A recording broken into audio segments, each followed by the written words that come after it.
Assalamualaikum warahmatullahi wabarakatuh. Alhamdulillahilladzi arsala rasulahu bil huda wa dinil haqq liyudhhirahu 'ala ad-dini kullihi wa kafa billahi shahida. Asyhadu an la ilaha illallah wahdahu la syarika lah wa asyhadu anna Muhammadan 'abduhu wa rasuluhu la nabiyya wa la rasula ba'dah. Amma ba'd, Bapak Ibu yang dimuliakan jemaah salat subuh Masjid Jami Al-Falah yang dimuliakan dan semoga selalu dirahmati oleh Allah Subhanahu wa taala. Segala puji hanya milik Allah yang kita senantiasa memujinya, mengagungkannya dengan penuh rasa cinta dari lubuk hati yang paling dalam di setiap keadaan dan segala kondisi kita. Karena dialah zat yang telah mencipta semuanya, memiliki segalanya dan mengatur seluruhnya. Apa yang ada di bumi, di langit dan di antara keduanya, dialah Allah Subhanahu wa taala, satu-satunya zat yang paling berhak untuk diibadahi, disembah dan diibadahi dengan benar. Dan dialah zat yang paling pantas untuk mendapatkan pujian dan sanjungan. Salawat dan salam kita aturkan dan semoga tetap tercurah kepada suri tauladan kita beliau Nabi Muhammad sallallahu alaihi wasallam, kepada keluarga beliau, para sahabat dan siapapun di antara umatnya yang senantiasa mengikuti petunjuk dan sunnah-sunnahnya sampai hari kiamat kelak. Bapak Ibu yang saya muliakan, alhamdulillah pada kesempatan pagi ini kembali kita Allah mudahkan untuk melanjutkan kajian kita dalam tafsir di Juz Amma, dan alhamdulillah pertemuan terakhir pembahasan surat Al-Infitar. Kita baca terlebih dahulu. Kami baca dan Bapak Ibu sekalian dapat mengikutinya setelah kami. Kita baca dari ayat yang pertama sampai ayat yang ke-9. A'udzu billahi minasy syaithanir rajim. A'udzu billahi minasy syaithanir rajim. Bismillahirrahmanirrahim.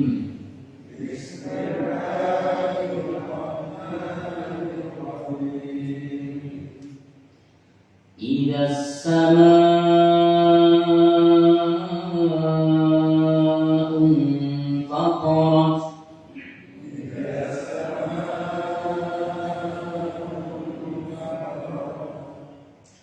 wa idzal kawakibu intatharat.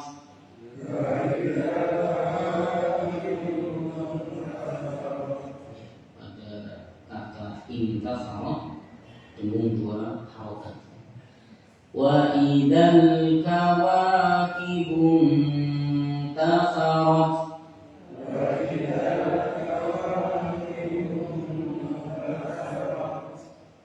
wa idzal biharu fujjirat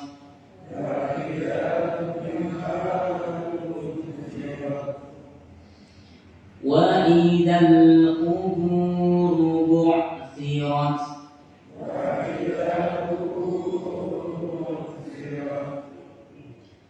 alimat nafsum ma qaddamat wa akharat.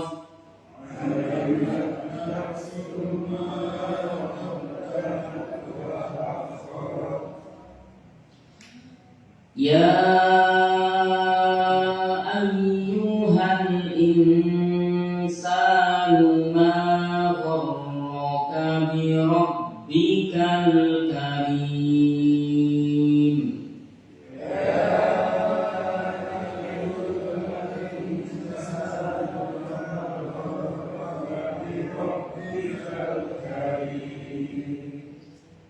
Alladzi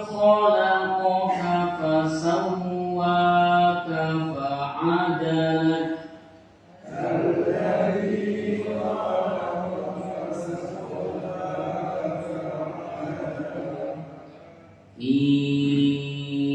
ayyi suratin ma syaa rakkabak.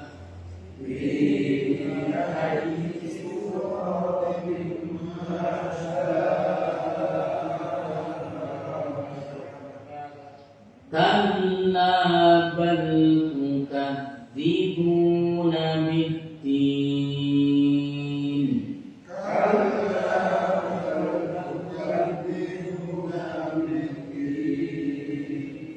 Mari kita terjemahkan.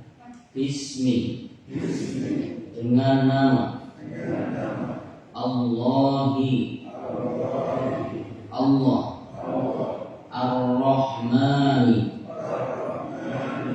yang maha pengasih, Ar-Rahimi, lagi maha penyayang. Ida, apabila, As-sama'u,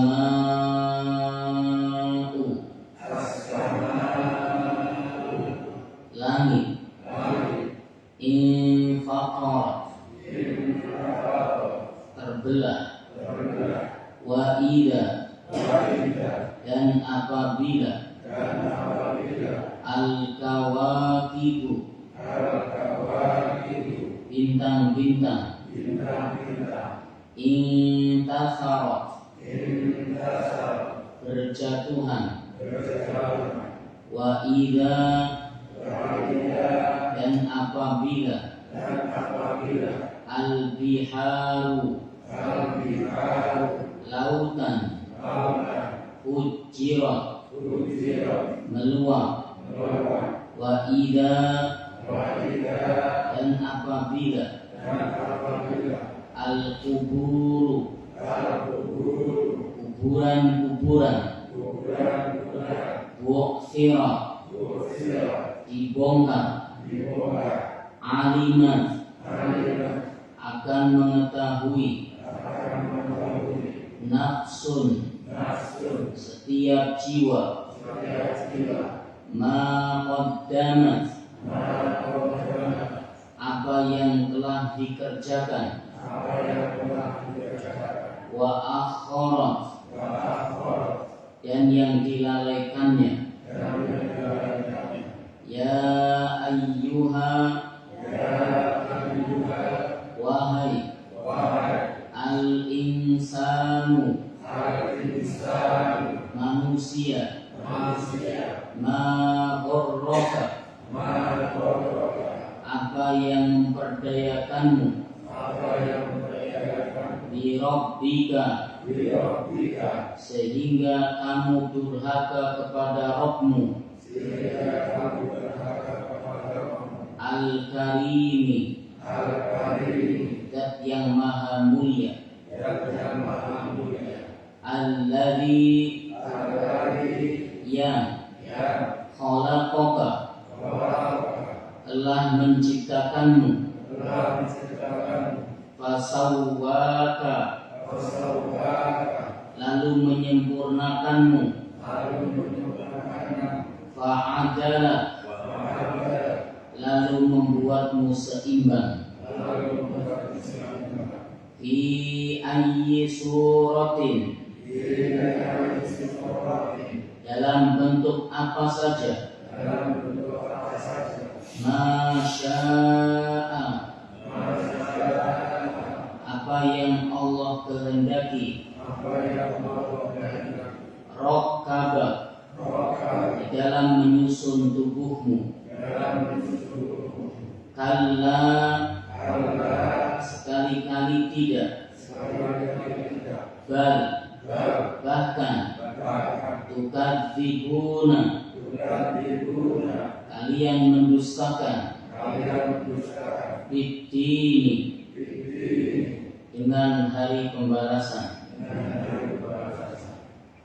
Bapak Ibu sekalian yang dimuliakan oleh Allah Subhanahu wa taala, alhamdulillah kita bahas pada surat Al-Infitar yang artinya adalah langit yang terbelah. Allah Subhanahu wa taala ini dengan kalimat sumpah, di mana Allah menyebutkan idzas samaa'un fatarat, apabila langit itu terbelah,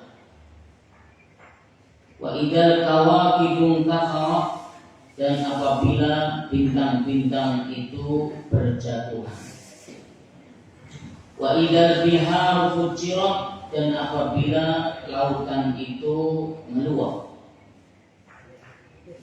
Kemarin kita bahas ya, di sini maksud al-bihar adalah semua air yang ada di bumi ini, tidak hanya lautan, kan, tetapi sungai masuk di dalamnya. Wa idzal biharu fujirat, dan apabila lautan itu meluap. Wa idzal quburu bu'thirat, dan apabila kuburan-kuburan itu dibongkar. Maksudnya dibongkar itu dibalik, yang atas jadi di bawah, yang di bawah jadi di atas. Nah, itu kuburan akan dibalik, akan dibongkar oleh Allah Subhanahu wa taala. Dan yang dimaksud di sini adalah dibangkitkan.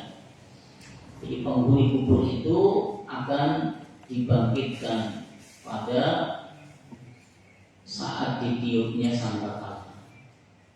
Ya, akan dibangkitkan oleh Allah Subhanahu wa taala. Makanya pada pertemuan yang lalu sampai di ayat ini, ayat yang keempat. Kemudian Allah Subhanahu wa taala setelah bersumpah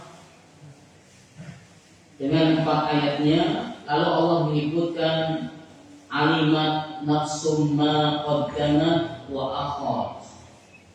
Maka setiap jiwa itu akan mengetahui apa yang telah dia kerjakan dan apa yang telah dilalaikannya.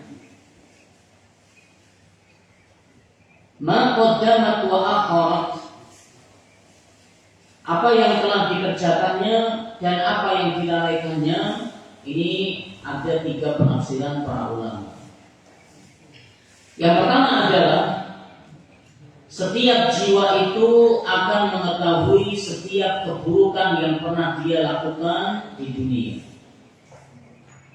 Setiap jiwa akan mengetahui setiap keburukan yang pernah dia lakukan di dunia.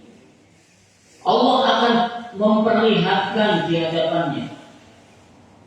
Ya, jadi Allah Subhanahu wa taala akan memperlihatkan kepada masing-masing jiwa, ini loh yang pernah kau kerjakan dulu di dunia, berupa keburukan.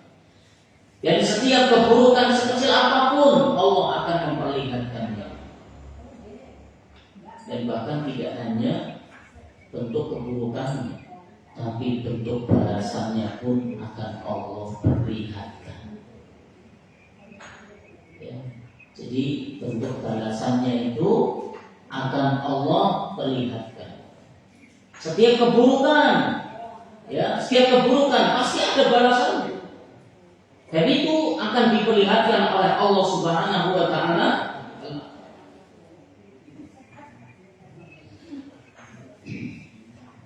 Dan seimbang. Dan itulah letak maha adilnya Allah Subhanahu wa taala. Karena Allah Subhanahu wa taala akan membalas sebuah keburukan sesuai dengan kadarnya, tidak lebih dari kadarnya. Ini sebanding. Kalau keburukannya sedang, maka balasannya pun sebanding. Kalau dosanya besar, maka balasannya pun sebanding. Allah tidak akan mendolimi seorang hamba. Jadi Allah Subhanahu wa taala akan memperlihatkan di hadapan masing-masing jiwa setiap keburukan sekecil apapun, dan Allah akan memperlihatkan apa bentuk balasannya. Penafsiran yang kedua, Allah Subhanahu wa taala itu akan memperlihatkan kepada setiap jiwa kebaikan yang pernah dia kerjakan di dunia. Ya, kebaikan yang pernah dikerjakan oleh seorang hamba di dunia. sekecil apapun, ya, baik yang kita anggap sepele atau yang kita anggap amalan itu bernilai, semua akan Allah perlihatkan. Di setiap detiknya, setiap menitnya, apa yang kita kerjakan dulu di bumi ini, di dunia ini akan Allah perlihatkan. Kecil ataupun besar akan Allah perlihatkan.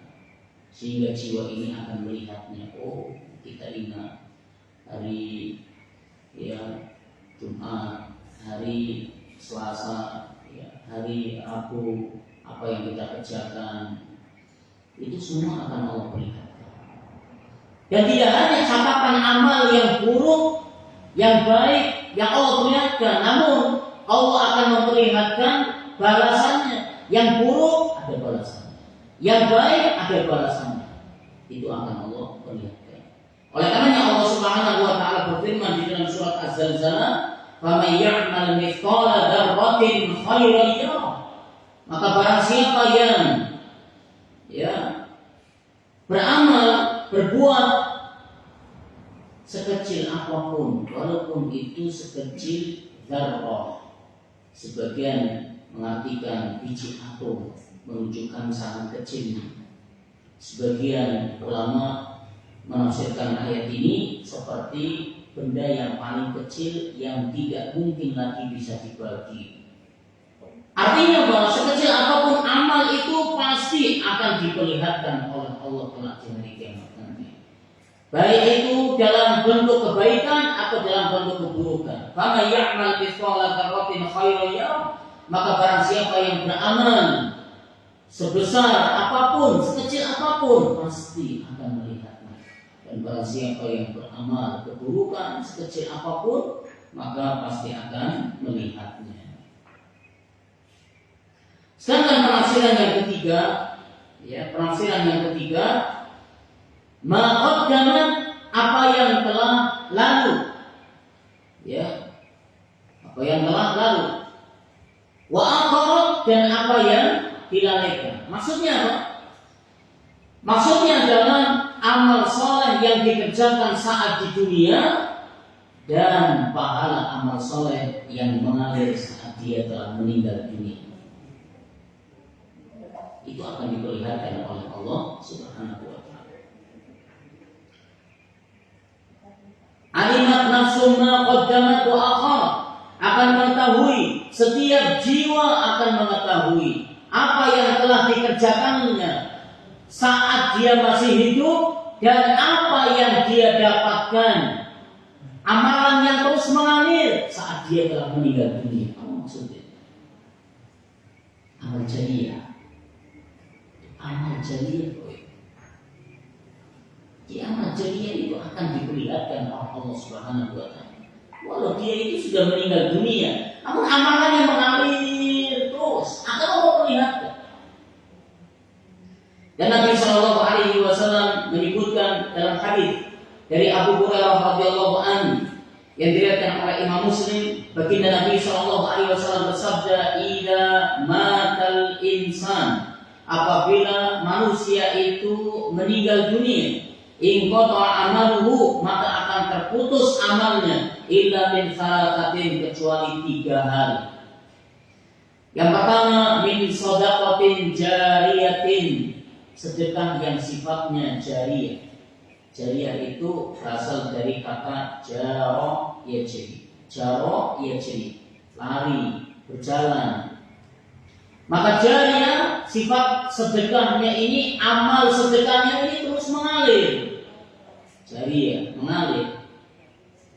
Wa ilmin yuntafa'u bihi, dan ilmu yang bermanfaat. Wa waladin shalihin yad'u lahu, dan anak yang soleh yang mendoakan dia. Nah, inilah yang disebutkan oleh baginda Nabi Sallallahu Alaihi Wasallam. Ketika amalan tersebut ini disebut dengan akhirat, yang diakhirkan. Maqaddamat, ini artinya yang telah dikerjakan saat di dunia. Wa akhirat adalah amal jariah. Itu keduanya akan diperlihatkan oleh Allah Subhanahu wa taala. Maka Bapak Ibu sekalian yang dimuliakan oleh Allah Subhanahu wa taala, ini menunjukkan pentingnya amal jariyah yang seyogianya untuk kita upayakan, kita usahakan, ya, selagi kita masih diberi kesempatan, maka lakukan sebanyak mungkin amal jariyah, karena kita akan memetiknya kelak di hari kiamat. Nabi SAW menyebutkan amal jariyah itu ada 3 jenis. Yang pertama adalah sedekah jariyah.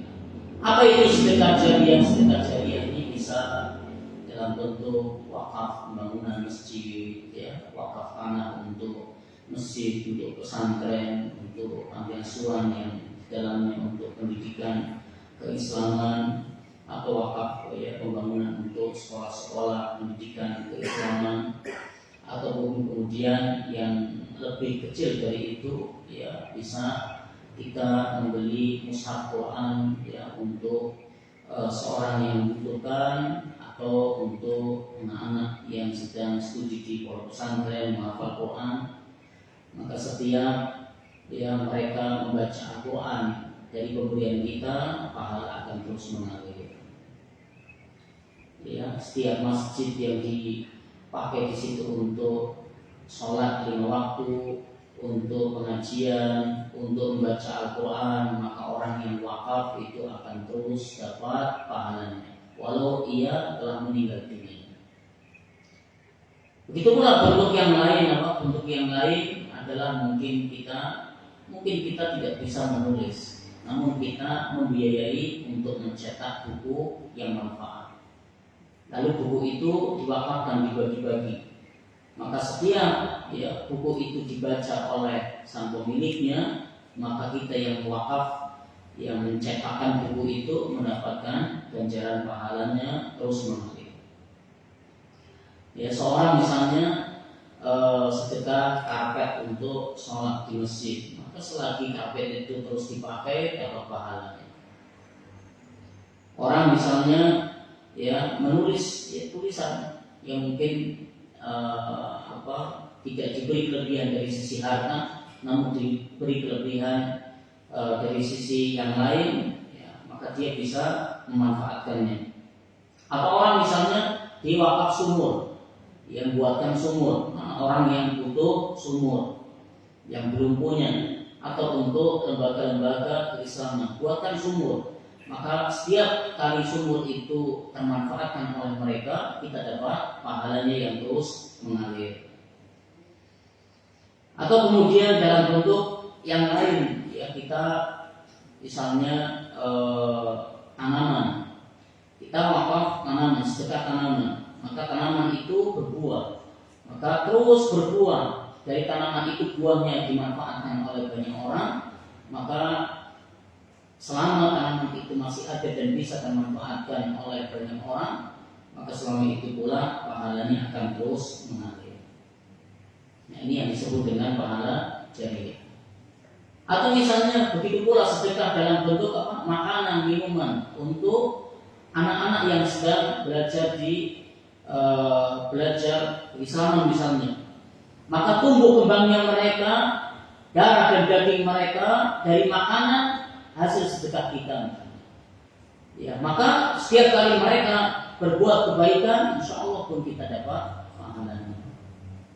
Ya, Allah tadi memberikan makanan, memberikan minuman, ya, rutin, maka darah dan daging yang terbentuk dari makanan hasil sedekah kita, selagi mereka beramal soleh, insya Allah akan dapat pahalanya. Ini bentuk sedekah jariyah. Sedangkan yang kedua adalah wa ilmin yuntafa'u bihi, ilmu yang bermanfaat. Ilmu yang bermanfaat ini peluang tidak hanya milik kiai, milik ulama, milik ustaz, namun semua kita punya peluang besar. Semua kita punya peluang besar. Bahkan mungkin guru TPA yang dalam tanda kutip sebagian orang memandang sebelah mata misalnya, jangan dikira mereka mendapatkan pahala jariyah selagi mereka mengajarkan iqra, ya, mengajarkan iqra, sampai anak itu bisa selesai iqra dan bisa baca Quran. Maka setiap kali anak itu baca Al-Quran, tidak berpahala. Tidak berpahala. Mengajarkan kasih Al-Quran, kebetulan bacaan Al-Quran. Maka begitu anak itu bisa membaca Al-Quran dengan baik dan benar, setiap kali membacanya, maka orang yang mengajarkannya dapat pahala. Dan ini peluang untuk para orang tua yang dimuliakan. Ya, sebisa mungkin jangan sampai bacaan minimal bacaan Al-Fatihah. Minimal bacaan Al-Fatihahnya anak kita itu diajarkan sendiri oleh kita. Karena itu peluang besar pahala jariah. Ya. Selagi kita memungkinkan bisa, maka ajarkan. Karena setiap anak kita sholat minimal itu 5 waktu sholat, anak kita akan sholat, kita akan dapat pahala. Kalau lebih dari itu, kita pun akan mendapatkan pahala lebih, dan itu pahalanya akan terus mengalir. Minimal di bacaan surat Al-Fatihah, yang itu hukumnya rukun dan pasti dibaca setiap rakaat.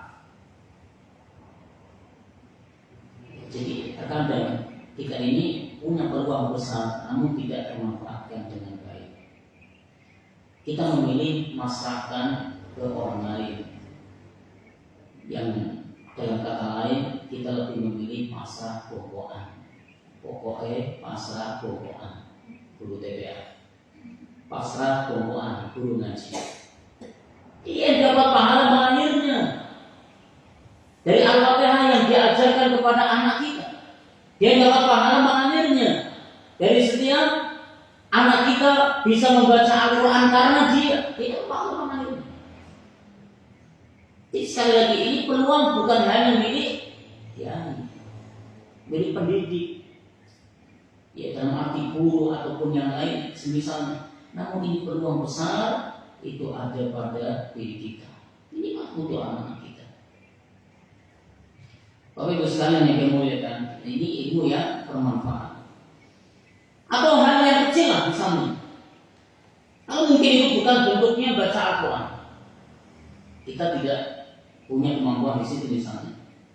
Maka setiap kali kita memiliki mendapatkan ilmu yang manfaat, bagaimana tata cara guru yang baik dan benar, kita sebagai orang tua mengajarkan kepada anak kita. Maka setiap kali anak kita berwudu saat akan sholat, kita dapat pahala. Atau kita mengajarkan kepada orang lain, misalnya kita mendapatkan ilmu, ya kita mendapatkan ilmu apa? Keutamaan qobliyah subuh misalnya, yang keutamaannya lebih baik daripada dunia dan seisinya, lebih Nabi cintai daripada dunia dan seisinya. Lalu kita ajarkan, tularkan kepada orang lain. Ada satu sholat yang ringan, 2 rakaat, ya ada 4 menit, tapi pahalanya lebih baik daripada dunia dan seisinya, yaitu qobliyah subuh. Lalu orang itu dia mengerjakannya, setiap kali orang itu mengerjakannya karena tahu ilmunya dari kita, maka kita dapat pahala. Jadi peluang-peluang amal jariah itu banyak. Hanya pilihannya ada pada diri kita, akan kita ambil atau tidak. Maka Bapak Ibu yang dimuliakan, Nabi SAW mengingatkan, idza mata al-insan inqata amaluhu illa min thalathatin. Kalau anak manusia, anak Adam itu meninggal dunia, maka terputus sudah amal kita. Kita tidak bisa lagi menambah sholat kita, nambah bacaan Quran kita, nambah puasa kita. Tapi kita masih bisa memetik dari buah amal kita, yaitu amal sedekah jariah dan ilmu yang bermanfaat. Yang ketiga adalah anak yang soleh yang mendoakan orang tuanya. Maka Bapak Ibu yang dimuliakan, ajarkan setiap kebaikan kepada anak-anak kita, walau itu bentuknya sepele. Mengucapkan salam ketika akan masuk rumah, mengucapkan bismillah ketika akan makan dan minum. Ini hal sunnah yang paling ringan. Sunnah yang paling ringan. Kita ajarkan kepada anak-anak kita. Kita kenalkan anak-anak kita pada kebaikan-kebaikan, ilmu yang manfaat. Kalau kita tidak bisa mengajarkannya, carikan tempat pendidikan yang baik, carikan lingkungan yang baik, carikan teman-teman, kenalkan teman-teman yang baik. Maka ketika kita usaha untuk mencarikan lingkungan yang baik, mencarikan teman-temannya yang baik, mencarikan pendidikan yang baik. Ketika anak itu tumbuh kembang hingga dewasa, dia menjadi anak yang soleh, dia mendoakan orang tuanya, walau orang tuanya sudah meninggal, pahala akan terus mengalir.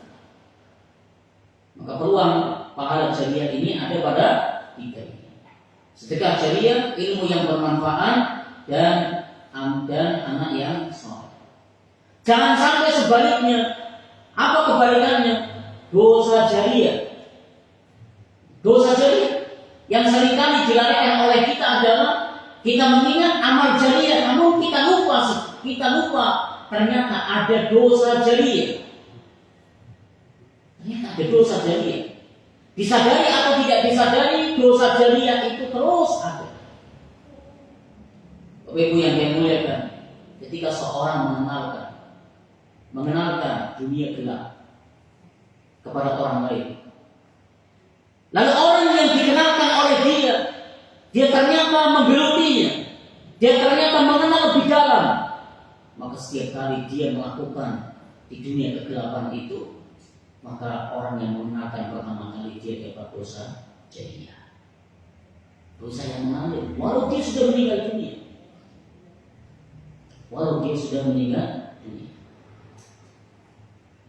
Dan paling sering dosa jariah ditimbulkan adalah dari ini sekarang teknologi HP. Bapak Ibu yang dimuliakan, tidak mesti dari share yang kita dapat, postingan yang kita dapat, itu bisa kita share juga ke yang lain. Ya kalau itu baik, ya kalau itu benar, sebagaimana yang diajarkan oleh baginda Nabi. Kalau ini ternyata tidak ada ajarannya dalam baginda Nabi SAW, dan kemudian kita share di grup, ada orang yang amalkan, apakah itu bukan menjadi dosa jariah untuk kita? Dosa jariah untuk kita, Bapak Ibu yang dimuliakan. Ternyata tidak ada tentunya dari Nabi SAW. Lalu kita share kepada satu orang ini mengamalkan, dia share pula ke orang lain. Ini dosa jariah yang berkepanjangan. Dan sulit untuk kita dari dosa jariah ini bertobat. Walau kita sudah bertobat, terus bagaimana yang sudah terlanjur kita share kepada banyak orang? Ini yang seringkali ya dosa jariah ini muncul, Bapak Ibu yang dimuliakan. Karena sebab ini dengan mudahnya share, memang tanpa modal, namanya cuma share juga ada, ya nggak banyak modal, cuma jari mencet terkirim, tapi efeknya luar biasa, dosa jariah. Maka apakah yang kita lakukan dengan jari ini bisa berbuah amal jariah atau dosa jariah? Ini tergantung kita. Maka berhati-hati Bapak Ibu yang dimuliakan, oleh karena Nabi SAW telah bersabda, ittaqillah haitsu ma kunta. Takutlah kalian kepada Allah dimanapun kalian berada. Bertakwalah kalian kepada Allah dimanapun kalian berada. Takutlah kita kepada Allah saat kita memegang medsos. Ya, maka medsos ini bisa menjadi amal jariah, bisa juga menjadi dosa jariah, tergantung tangan kita yang memegang. Bapak Ibu yang dimuliakan oleh Allah Subhanahu wa taala, maka kalau kita tidak memiliki kapasitas untuk mengetahui ini benar atau salah, ya diam. Untuk diam kita adalah sudah cukuplah kita mendapatkan share dari orang lain, tapi jangan kita share kepada yang lain. Cukuplah berhenti di kita, jangan kita teruskan kepada orang lain. Khawatirnya kalau yang ternyata kita teruskan itu ternyata tidak ada dalam ajaran Nabi SAW, ini bahaya. Maka ini perkara yang menakjubkan, Bapak Ibu yang dimuliakan. Perkara amal jariah ini perkara yang menakjubkan. Bagaimana juga orang sudah meninggal dunia, tapi amalnya terus mengalir. Orang sudah meninggal dunia berapa? 30 tahun yang lalu. Tapi apa? Sedekah jariah masih nampak sampai sekarang masjid ini. Puluhan tahun yang lalu dia sedekah, dia wakafkan. Siapa Apa yang menyangka ternyata amal jariahnya terus mengalir selama 30 tahun ini. Bahkan sampai akhir dunia ini, sampai hari kiamat terjadi. Selagi apa yang dia wakafkan, apa yang dia sedekahkan itu masih terus dipakai, pahalanya mengalir, maka sungguh menakjubkan. Oleh karena Bapak Ibu yang saya muliakan, kita hidup ini tidak lama, sebentar. Nabi sudah menggambarkan usia umatku itu 60 sampai 70 tahun. Dari usia 60 sampai 70 tahun kita katakan berapa waktu yang optimal, maksimal kita untuk berbuat amal soleh? Hanya sedikit. Hanya sedikit. Dari peluang waktu yang sedikit untuk kita beramal, itu juga belum mesti kita manfaatkan dengan baik untuk beramal. Ada kalanya kita melakukan perkara yang mubah, yang itu tidak berpahala. Ada kalanya kita melakukan perkara yang sia-sia. Ada kalanya kita gunakan untuk hal yang tidak ada manfaatnya. Sudah kepotong lagi. Tersisa berapa? Amat sangat sedikit sekali kita untuk berbuat kebajikan. Namun di balik itu Allah Subhanahu wa taala jadikan untuk kita sesuatu yang menakjubkan. Walau umur kita itu pendek, walaupun dari umur yang kita punya itu kita kerjakan untuk beramal saleh tidak banyak, tapi Allah jadikan untuk kita amal yang menakjubkan. Saat kita sudah meninggal dunia, amal itu terus mengalir pahalanya, yaitu amal jariah. Ya, ini seolah menjadi bentuk kasih sayang Allah. Ya, menjadi hadiah untuk kita. Ya, seolah-olah Allah jadikan ini hadiah untuk kita. Dan ini bentuk kasih sayang Allah Subhanahu wa taala kepada kita. Oleh karenanya Bapak Ibu yang dimuliakan, ya usahakanlah kita semasa kita masih diberi kesempatan oleh Allah berlomba-lomba untuk amal jariah dan menghindari dosa jariah. Kemudian Allah Subhanahu wa taala menjelaskan bagaimana kondisi hari kiamat. Allah Subhanahu wa taala mencela manusia. Ya ayyuhal insan, wahai manusia, ma gharraka, apa yang menyebabkanmu terperdaya bi rabbikal karim, sehingga engkau durhaka kepada Allah Subhanahu wa taala, Zat yang Maha Mulia.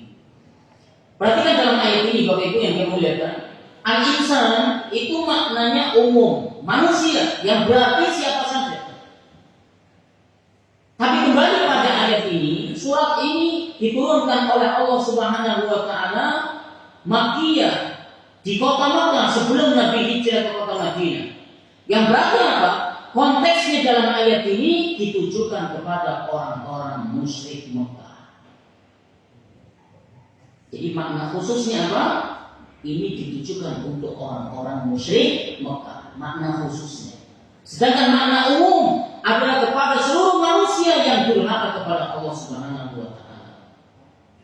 Maka dalam ayat ini Allah Subhanahu wa taala berfirman, "Ya ayyuhal insan, wahai manusia, wahai orang-orang musyrik Mekah, ma gharraka bi rabbikal karim."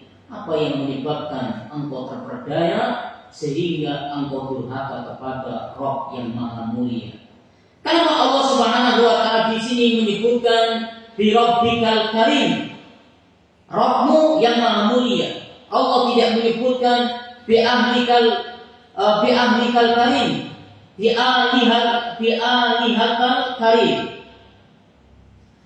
Ya, bukan menyebutkan Tuhanmu yang Maha Mulia. Namun Allah menyebutkan Rabbmu yang Maha Mulia. Di sini karena orang-orang musyrik Mekah, dia mengakui, meyakini bahwa Allah itu Rabb, pencipta, pemilik, penguasa, pengatur, pemelihara alam semesta ini. Orang-orang musyrik Mekah itu yakin kalau Allah itu yang mencipta, Allah itu yang memiliki, Allah itu yang memelihara, Allah itu yang mengatur segala urusan yang ada di alam semesta ini. Namun orang-orang musyrik Mekah ini tidak mau mengakui Allah sebagai ilah, tidak mau mengakui Allah sebagai sesembahan. Makanya dalam ayat ini Allah menyebutkannya bi rabbikal karim. Kenapa kamu durhaka kepada Rabbmu yang maha mulia. Allah tidak menyebutkan Tuhanmu yang maha mulia. Karena orang-orang musyrik mengakui Allah sebagai Rabb, namun tidak mengakui Allah sebagai Tuhan.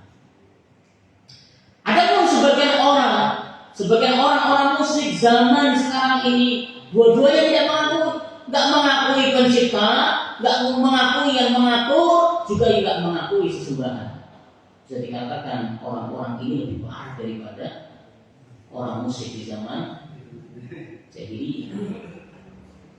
Orang musyrik kita kalau ditanya siapa yang pencipta langit dan bumi, dia akan jawab Allah. Dia akan jawab Allah.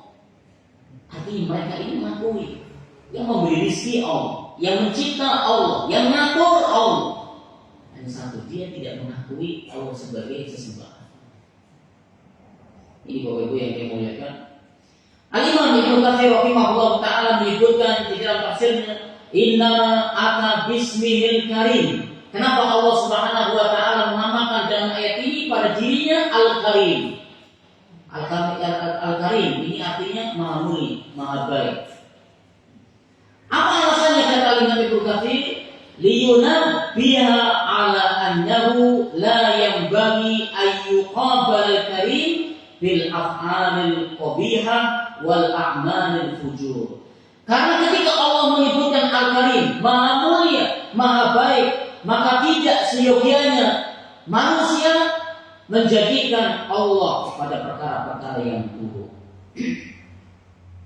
Membalas Allah Subhanahu wa taala, kemuliaan Allah, kebaikan Allah dengan perkara yang buruk. Tidak pantas seorang manusia membalas maha baiknya Allah, maha mulianya Allah dengan melakukan perkara-perkara yang buruk dan maksiat. Ini makanya Allah menyebutkan di Rabbika Al-Karim. Allah memilih kata Al-Karim. Ini maknanya demikian. Ya, maka tidak pantas seorang manusia, ya, kita hamba yang dicipta oleh Allah, Allah pun yang mengatur semua urusan kita, Allah yang menguasai semua yang ada pada diri kita, Allah yang memberi kekuatan, ilmu dan segala macam yang ada pada diri kita. Maka sebaiknya kita menjadikan Allah sebagai satu-satunya zat yang berhak disembah dan diibadahi dengan benar, menjadikan Allah satu-satunya tempat kita bersandar, tempat kita memuja, tempat kita berlindung, tempat kita meminta, tempat kita memohon. Maka Allah menamakan dirinya, mensifati dirinya Al-Karim, zat yang maha baik, zat yang maha mulia. Maka jangan kita balas dengan keburukan. Ibnu Abbas radhiyallahu anhu berkata, "Malladzi gharraka hatta kafarta." Ya. Kata Ibnu Abbas, "Malladzi gharraka hatta kafarta." Apa yang menyebabkan engkau terperdaya sehingga engkau ini kufur kepada Allah? Bi Rabbikal Karim, ay al-mutajawizi anka. Ya. Artinya apa? Kenapa Rabbmu yang maha baik, yang maha mulia? Artinya zat yang maha memaafkan. Allah itu Al-Karim, maha mulia, maha baik, zat yang maha memaafkan. Jadi di sini Bapak Ibu yang dimuliakan, bahkan dosa seorang hamba yang itu hubungannya dengan Sang Pencipta Allah Subhanahu wa taala itu masih mending. Masih mending dalam arti apa? Ketika kita bertobat, meminta maafnya, pasti akan Allah ampuni. Tapi sebaliknya ketika kita punya dosa dengan sesama manusia, belum tentu orang yang kita punya dosa dengan dia itu dia mau memaafkan kesalahan kita. Ya, makanya urusan dosa dengan sesama manusia itu lebih ribet daripada dosa itu yang sifatnya kepada Sang Pencipta. Kita bertobat kepada Allah, Allah ampuni. Sebanyak apapun dosa kita, saat kita bertobat kepada Allah, mohon ampunan kepada Allah, Allah akan ampuni. Tapi bagaimana kalau dosa itu hubungannya dengan manusia? Waliyahzubillah. Bapak Ibu yang saya muliakan, maka ketika Allah Subhanahu wa taala menyebutkan ma gharraka bi rabbikal karim, apa yang telah memperdayakanmu sehingga kamu ini durhaka kepada Allah, sehingga kamu ini kufur kepada Allah. Maka para ulama menyebutkan apa yang memperdaya manusia sampai manusia itu kufur kepada Allah? Jawabannya adalah syaitan. Setan yang telah memperdaya kita sehingga kita ini kufur, sehingga orang itu kufur kepada Allah, durhaka kepada Allah, ingkar kepada Allah, tidak mau taat kepada Allah, mengingkari nabinya, mengingkari rasulnya, mengingkari kitab sucinya. Kenapa? Sebabnya adalah setan yang telah memperdaya. Makanya banyak sekali upaya-upaya setan untuk memperdaya manusia. Di antara bentuknya adalah bagaimana setan itu, yang pertama, setan akan menjadikan bagaimana orang itu mati dalam keadaan kufur, mati dalam keadaan musyrik, belum bertaubat. Itu upaya setan yang pertama kali. Bagaimana menyesatkan orang adalah menjadikan manusia itu mati di atas kemusyrikan. Yang kedua, kalau langkah ini gagal, maka akan menjadikan bagaimana manusia itu bid'ah dalam akidah. Ya, apa artinya? Artinya adalah dia punya keyakinan yang keliru, tidak percaya akan adanya jin misalnya, tidak percaya akan adanya hari kebangkitan. Nah, ini namanya bid'ah dalam akidah. Maka akan dijadikan seperti, sehingga muncul, oh ternyata akhirat tidak kekal, ternyata surga itu cuman gambaran saja, faktanya nggak ada misalnya. Nah, ini contoh keyakinan-keyakinan yang keliru dan membuat sesat orang lain. Maka setan akan menjadikan demikian. Kalau ini pun tidak lolos, ya, orang ini tidak bisa digoda dari sisi ini, maka setan akan membuat orang itu sesuai dengan kesukaannya. Kalau kecenderungannya dia pada agama, maka akan dibuat bagaimana melakukan amalan yang tidak ada dasarnya dari Nabi. Sekali lagi, ketika orang itu condong dengan agama, orang itu sergap dengan agama, maka akan diupayakan oleh setan bagaimana dia melakukan sesuatu yang tidak ada ajarannya dari Nabi. Dan orang ini akan dibuat oleh setan menganggap sesuatu itu baik, sesuatu itu benar, padahal tidak ada ajarannya dari baginda Nabi.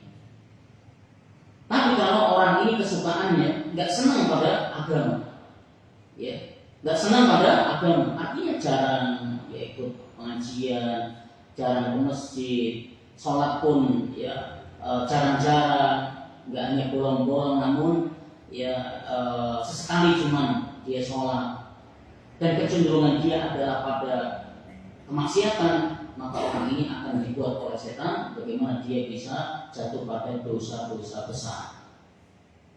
Ya, dosa-dosa besar. Kalau dalam godaan di level ini pun gagal, setan gagal, maka akan dijadikannya orang ini berbuat dosa-dosa kecil. Berbuat dosa-dosa kecil. Ya, berbuat dosa-dosa kecil. Kalau pada level ini juga nggak lolos juga tipu daya setan pada orang ini, maka orang ini akan dibuat bagaimana orang ini sibuk pada perkara yang mubah, yang sia-sia, yang nggak manfaat. Nggak manfaat. Kalau di level ini pun lolos juga, orang ini saking kuatnya imannya, sehingga dari level pertama, kedua, ketiga terus lolos semua, sampai digoda dengan perkara yang mubah pun nggak mempan. Maka orang ini akan dibuat sibuk melakukan amalan yang tidak lebih utama dari yang utama. Supaya apa? Orang ini tidak melakukan amalan-amalan yang istimewa. Supaya tidak melakukan amalan-amalan yang istimewa. Kalau di level ini pun gagal, setan tidak bisa menggoda orang ini, maka akan didatangkan setan dari jenis jin atau setan dari jenis manusia untuk menghalangi dia dalam berbuat amal soleh. Itu level terakhir. Ya, dan kita perlu mengenali seperti apa tahapan-tahapan setan dalam menggoda manusia supaya kita bisa menghindarinya. Bapak Ibu sekalian yang dimuliakan oleh Allah Subhanahu wa taala ini. Jadi demikian mungkin yang bisa kita pelajari, insyaallah di pertemuan yang akan datang kita lanjutkan pada ayat yang ke-7. Wallahu a'lam bishawab. Semoga sedikit menjadi ilmu yang bermanfaat dan ada yang bisa kita amalkan dalam kehidupan kita sehari-hari. kita akhiri dan kita tutup dengan baca doa kafaratul majlis. Subhanallah wa bihamdika asyhadu an la ilaha illa anta astaghfiruka wa atubu ilaik. Assalamualaikum warahmatullahi wabarakatuh.